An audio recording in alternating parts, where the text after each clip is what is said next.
श्री स्वामी समर्थ. जय जय स्वामी समर्थ. स्वामी समर्थांचा आजचा संदेश तुमच्याकरता. भक्तांनो, आज आपण अशा विषयावर बोलणार आहोत जो विषय प्रत्येकाच्या घरात असतो, प्रत्येकाच्या मनात असतो आणि रोज काही ना काही असं काही घडतच असतं.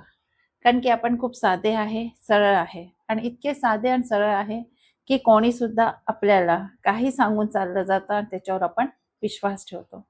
तर त्यावरती स्वामींचा आजचा संदेश काय आहे, आपण नक्कीच ऐका. आपण स्वामींना म्हणतो, मी साधा आहे, सरळ आहे, मी कोणाला काही त्रास देतच नाही, मी सगळ्यांकरता सगळं चिंतन चांगलं करतो, तरी माझ्यावर हे संकटाचे वादळ का? काय कारण आहे की माझ्यावर संकटाचे वादळ येतात? आणि असं काही होतं तेव्हा आपण काय करतो? स्वामींसमोर जाऊन रडतो. स्वामींचा आजचा संदेश आहे, बाळ, रडतोस कशाला? तू रडतो कशाला? तुला हा जन्म मी रडण्याकरता थोडी दिला आहे. तर स्वामींनी आपल्या जन्म बाबतीत काय सांगितलं आहे? स्वामी म्हणतात, एखादा बाळ चालता चालता खाली पडता. आई काय म्हणते? उठ रे बाळा, तू तर माझा वाघ आहेस, तू माझ्या ढोंड्या वाघ आहेस, तू माझ्याकरता सगळं काही आहेस, उठ, चालू लाग परत.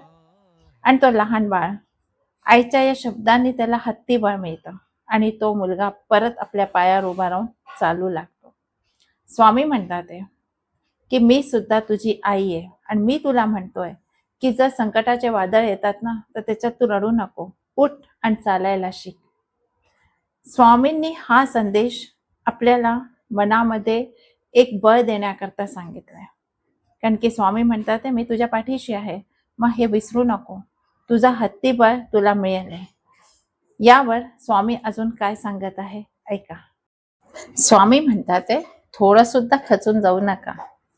कारण की घरामध्ये कधी पैशांची चणचण असेल, कधी आजारपण असेल, कोणतं अजून दुसरं मोठं संकट आलं असेल, तर त्या संकटावर तुम्ही बिलकुल सुद्धा हलून जाऊ नका. अशी स्थिती नका आणू की आता माझं काय होणार आहे, हे मनात बिलकुल नको आणू. कारण की तू पाहिलंय की जेव्हा आपण गॅसवर दूध ठेवतो, तर गॅसवर दूध ठेवल्यानंतर दूध उतू जाय ना, त्याच्याकरता आपण काय करतो? पाण्याचा शिपका मारतो या त्याच्यामध्ये एक चमचा ठेवून देतो. तर संकटाचे वादळ सुद्धा आहे, ते तुझा त्रास उकळून राहिलाय. तो त्रास उकळून बाहेर काढायचा जो प्रयत्न आहे, तो प्रयत्न बाहेर निघण्याकरता तू करून राहिलाय. पण हे विसरू नको की या त्रासातून बाहेर काढणारा तुझा स्वामी तुझ्या पाठीशी उभा आहे. म्हणून तू घाबरू नकोस आणि रडू नकोस. कारण की हा जन्म मी तुला रडायला नाही दिलाय, तुला जीवनामध्ये तरायला दिलाय. आणि तू तरशील तेव्हाच जेव्हा की तू नामस्मरण करणं सुरू करशील आणि मनापासून विश्वास ठेवून नामस्मरण करशील, तेव्हाच तर तुझ्या हे जीवनाची जी नाव आहे ना, ती मी पार लावीन. ती संकटाची नाव आहे, तिला मी पार लावणारच. स्वामी म्हणतात, अशा परिस्थितीमध्ये तू रडत बसू नको. तू स्वामींचा भक्त आहे, स्वामींनी तुझं बोट पकडलेलं आहे, मग तू भीतो कशाला आहे? तू हारू नको, तू पुढे जा. लक्षात ठेव, जर तुझ्या हातामध्ये एक बॅटरी आहे, ती बॅटरी काय देतीये? फक्त 2 पावलापर्यंत प्रकाश देतीये. त्या 2 पावलामध्ये तू पुढे वाढणं सुरू कर. ते 2 पावलंच तुला तुझ्या मंजिलपर्यंत घेऊन जातील. पुढचा रस्ता नाही दिसत आहे, पण पुढचा रस्ता तुला नक्कीच मिळणार आहे. म्हणून मी म्हणतोय, रडू नकोस. कारण की हा जन्म मी तुला दिलाय, तर मीच तुला तारणार आहे. तर माझ्यासमोर रडू नकोस, पुढे वाढ. मी तुझ्या पाठीशी आहे.